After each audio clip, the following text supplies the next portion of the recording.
L'invité de TV5 Monde au Festival d'été de Québec qui bat son plein en ce moment. Nous sommes en plein air avec nos amis de Radio-Canada sur les plaines d'Abraham et ravis d'accueillir l'un des grands auteurs, compositeurs, interprètes de la scène québécoise, Louis-Jean Cormier, qui est ici. Bonjour. Bonjour à vous, TV5 Monde. On est ravis parce que cet album, ce 13e étage, c'est un grand succès ici. Ben oui, en fait, je suis surpris. Je suis le premier surpris. Parce que j'avais pas d'attente, je faisais un épisode solo. J'aime bien dire que c'est une carrière salaud à la place.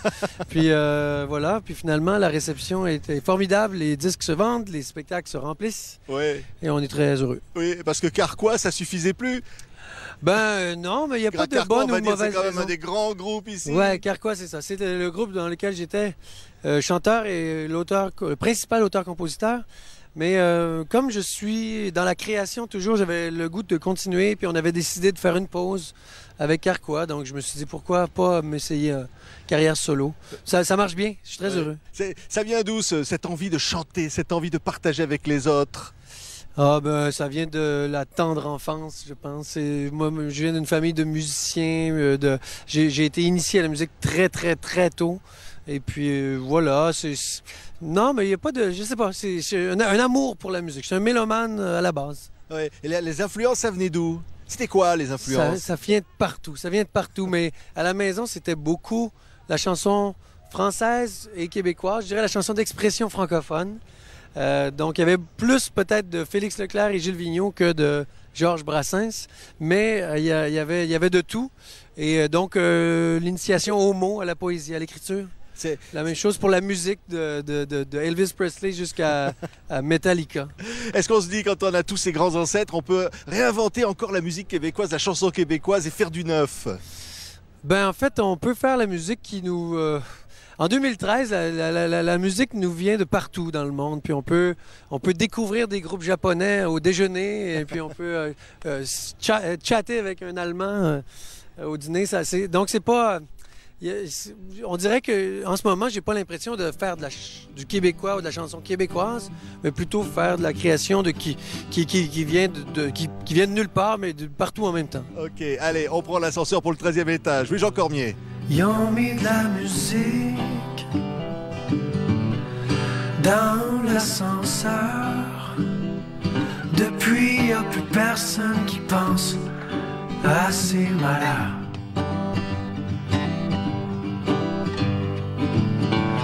Entre la fête et la peur, les bons et les méchants, entre le stress et la pesanteur. L'ascenseur, donc extrait du 13e étage, le grand album de Louis-Jean Cormier. Et c'est un disque finalement toujours très personnel. Vous y racontez des souvenirs d'enfance, vous y racontez vos sentiments. Ben, je trouvais que c'était le bon moment aussi d'arriver dans une proposition solo. Donc, je peux mettre encore plus mes tripes sur la table puis aller traiter de sujets. Mais en même temps, j'ai toujours été un gars qui était plutôt engagé personnellement. Donc, même au travers du répertoire de Carquois, il y a des chansons d'engagement politique ou plutôt d'engagement social. Mais là, j'étais prêt à parler autant de ma vie familiale, de la vie des autres. Je suis tout le temps inspiré par ce qui se passe ailleurs aussi, mais j'étais prêt à remettre peut-être en avant-plan certaines convictions politiques ou sociales. Donc, ça m'a plu de faire ce disque-là. Pour ça, j'ai mis toute forme de pudeur de côté, puis je me suis dit, allons-y, tête première. Et une chanson comme Tout le monde en même temps. Ouais, Tout le monde en même temps, c'est une chanson rassembleuse. C'est une chanson écrite par mon ami Daniel Beaumont. Faut dire que j'ai travaillé avec un auteur pour la première fois de ma vie sur un disque solo. J'ai travaillé avec quelqu'un d'autre pour m'aider à trouver ma plume, me trouver encore plus de racines profondes. Daniel Beaumont a écrit plusieurs chansons, en fait 4 chansons, dont Tout le monde en même temps, qui est un appel un peu... Faut dire que... Printemps dernier, il y a eu plein de choses qui se sont passées. Il s'est passé beaucoup de choses, oui. Ouais, donc les gens ont pris la rue, il y a eu le réveil de la population, la solidarité en avant-plan, donc c'était la chanson qui découlait vraiment de ça. Si on soulevait la poussière, debout la face au vent, est-ce qu'on retrouverait tous nos repères? Mais où sont les règles du jeu, qu'on y mette le feu?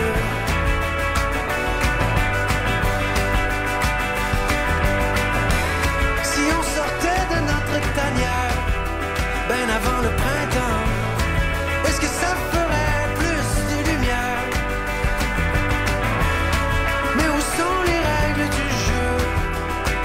mettent le feu. On joue au solitaire, tout le monde en même temps. Entre l'écho des minarets et les églises à vendre, la seule question qui ressort, crois-tu qu'on s'aime encore fort? Ouais. Les sentiments, toujours le sentiment. Ben, l'amour en même temps. L'amour, je dirais que c'est le sujet de prédilection d'une bonne chanson. J'aime parler de plein de choses dans la vie, mais l'amour, ça va toujours quand même rester, je pense, dans la mémoire collective, sur la planète Terre. Les plus grandes chansons qui nous restent, qui nous collent en tête, c'est des chansons d'amour. Mais les chansons qui parlent d'amour, mais qui parlent aussi des fraudeurs sous la table, de la faucheuse qui menace. Ouais, ben c'est ça. Parce que l'amour, c'est vaste et ça peut englober tout ça.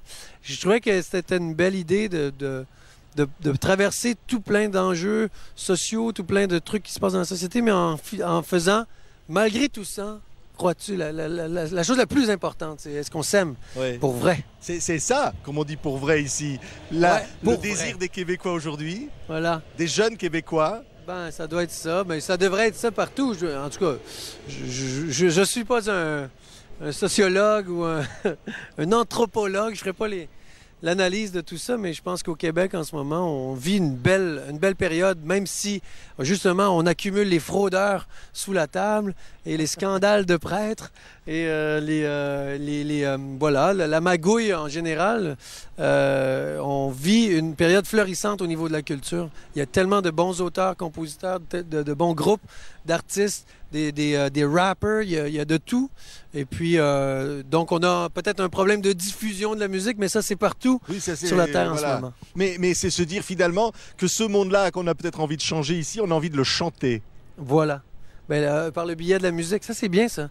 Ça peut être très, très rassembleur. Il y a Jean-Pierre Ferland qui a déjà dit, il y a longtemps, les chansons les plus engagées sont les chansons d'amour. C'est vrai? C'est beau. Les chansons d'amour sont des chansons de révolte? Sont des chansons de rassemblement, sont des chansons qui font vivre quelque chose qui nous unit de l'intérieur. On n'a pas besoin de s'en parler, on le comprend. Et on prend sa guitare. Et on prendra toujours sa guitare ici parce que la chanson au Québec, c'est un moyen d'expression politique au grand sens du terme. Ben, ça le devient par la survie de la langue aussi, ça le devient par plein de choses. Mais moi, je chante pas en français pour faire un geste politique. Je chante en français parce que c'est la langue dans laquelle je rêve et que je vis. Et celle que je maîtrise, parce que la poésie, ce n'est pas seulement la maîtrise d'une langue, c'est de la vivre, c'est d'être capable de jouer avec les expressions, avec les mots, d'être capable de faire un clin d'œil par écrit. C'est pas tout de dire je maîtrise l'anglais. Donc, pour être un bon poète, il faut être vraiment en maîtrise totale. Merci Louis-Jean Cormier. L'album, il est là, c'est le 13e étage. Et pour une fois, ça vaut le coup d'y aller au 13e étage. Il n'y a pas de danger. Évidemment, on va vous applaudir ici à l'Impérial. C'est le Festival d'été de Québec qui se poursuit. Ça va être un grand événement. Et nous, on se retrouve demain avec d'autres invités. Merci Louis-Jean Cormier. Ça me fait plaisir, TV5 Monde.